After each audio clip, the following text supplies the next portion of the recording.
And Caribbean countries are now looking ahead to the climate conference in Paris later this year.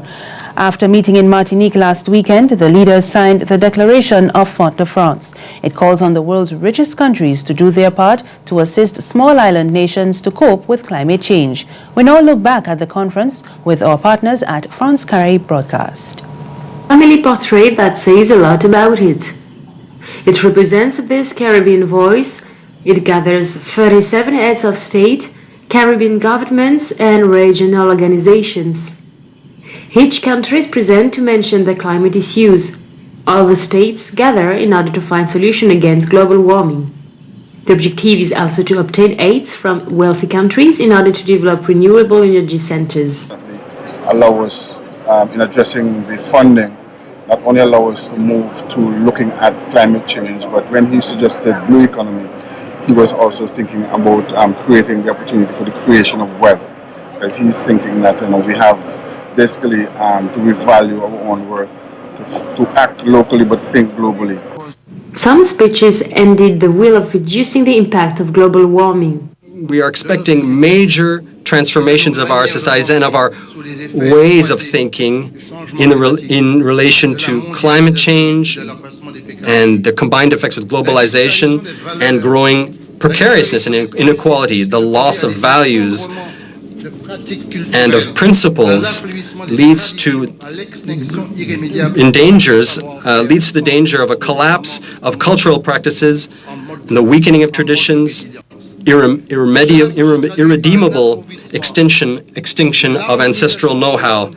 This can lead to an impoverishment of the harmonization between man and nature, and so a weakening of our resilience in relation to natural disasters.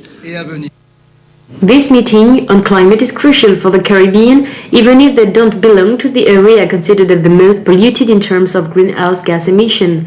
These islands have suffered from the climate imbalance. They are thus vulnerable. These regions have already undergone hurricanes, tropical storms, and sudden rising waters.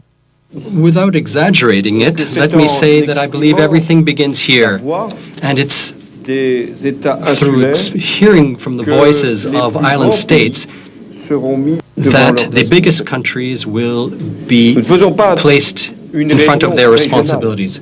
We want the entire world to know that it is here that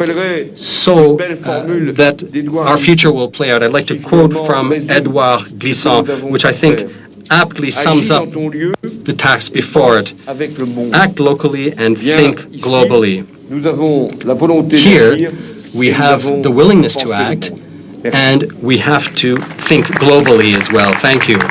During this summit, a call for Fort-de-France was launched. Ségolène Royal, the MP of Martinique, Serge Letchimy, the President of Haiti, Michel Martelly, and the Prime Minister of Dominica, Roosevelt Skerrit, read the statement. The heads of state and government and regional authority officials gathered here in Martinique on 9 May 2015 urge world leaders, regional and municipal authorities, the private sector, and the peoples of the world to join us in an operational formulation that will enable us to address the multifaceted challenge of climate change in the most solid, sound, and broad manner possible. The threat is real from now on. There are 6 months left before the conference in Paris, COP21 on the climate, that is likely to recognize the specificity of islands' issues, but also to bring financial support. This is a meeting considered by lots of people as the last chance. And still ahead in Caribbean Newsline this evening, the latest in today's sports. And this is the day of your life. Sunday, July 19th, it's The Line.